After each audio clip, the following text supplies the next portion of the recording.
প্রথম স্ত্রী খাদিজাতুল কুবরা তাহেরাকে কবরের মধ্যে রেখে দিয়ে কাঁদতে শুরু করলেন, চোখের পানি ছেড়ে অনেক দোয়া করলেন। দোয়া শেষে সব সাহাবারা ঘরে ফিরে যায়, বিশ্বনবী যায় না। সাইয়েদনা আবু বকর বললেন, ও নবী চলেন ঘরে যাই। অনেক তো দোয়া করলেন, বিশ্বনবী বললেন, আবু বকর তুমি যাও, আমি যাব না। এইটা সাধারণ মহিলা না, এটা বিপদের দিনের সঙ্গিনী খাদিজা।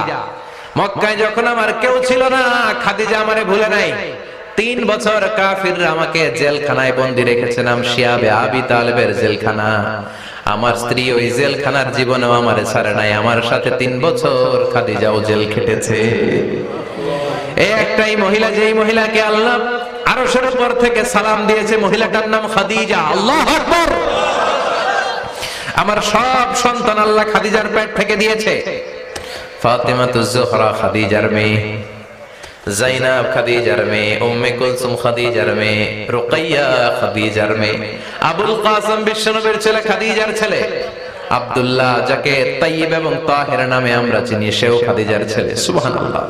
ও আবু বকর, আমার এই কলিজার টুকরা প্রিয়তমা খাদিজারে রেখে দিয়ে কেমনে বাসায় যায়? তুমি যাও, আমি দাঁড়িয়ে থাকবো।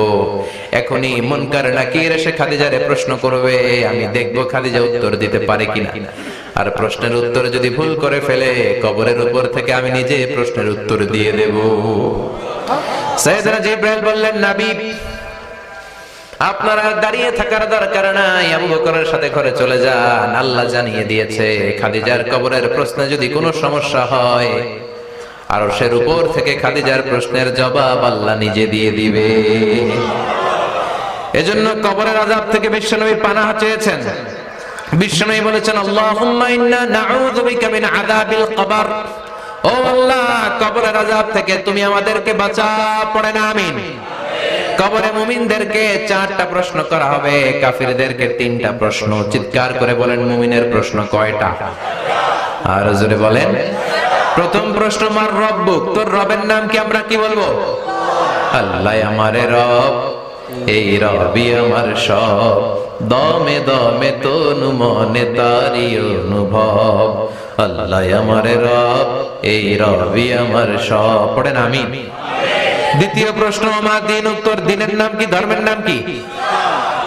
তৃতীয় প্রশ্ন, মান হাযার রাজুল, এই লোকটাকে কে? আমরা বলবো মুহাম্মদ সাল্লাল্লাহু।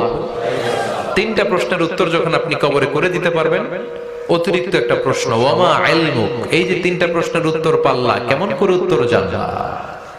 কোত্থেকে শিখেছো? নকল করে আনছো কাফনের কাপড়ে? পরীক্ষার হলে নকল আছে না নাই? হাতে নকল আছে না?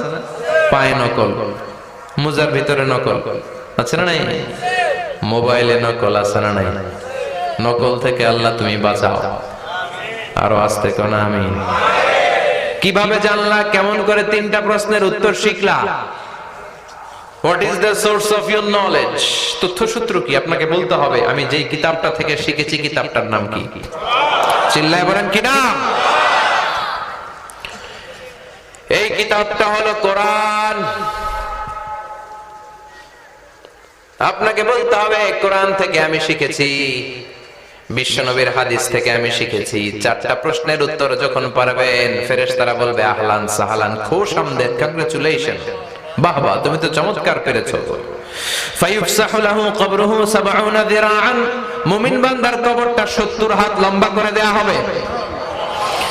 ইফতাহু লাহু বাবুন ইলাল জান্নাহ, জান্নাতের দিকে তার কবর থেকে একটা দরজা বানিয়ে দেয়া হবে। জান্নাতের সুঘ্রাণ ঠান্ডা বাতাস এসে তার কবরের ভিতরে ঢুকতে শুরু করবে। ইউলবাসু লিবাস মিন আহলিল জান্নাত, জান্নাতীদের পোশাক তার গায়ের মধ্যে পরিয়ে দেয়া হবে। আল্লাহু আকবার। আর বলা হবে, নাম কানাউমিল আরুস, বাসর রাতে বর যেমনি কনেকে নিয়ে ঘুমিয়ে যায়, তুমিও একটা ঘুম দাও। আলহামদুলিল্লাহ পড়ে। মুমিন বান্দা আনন্দের একটা ঘুম দিবে। ইসরাফিলের সিংগার আওয়াজ ছাড়া পৃথিবীর কোনো কিছুই তার এই ঘুম ভাঙতে পারবে না। আল্লাহ আমরাও যেন সেদিন কবর একটা মজার ঘুম দিতে পারি, তুমি তৌফিক দাও।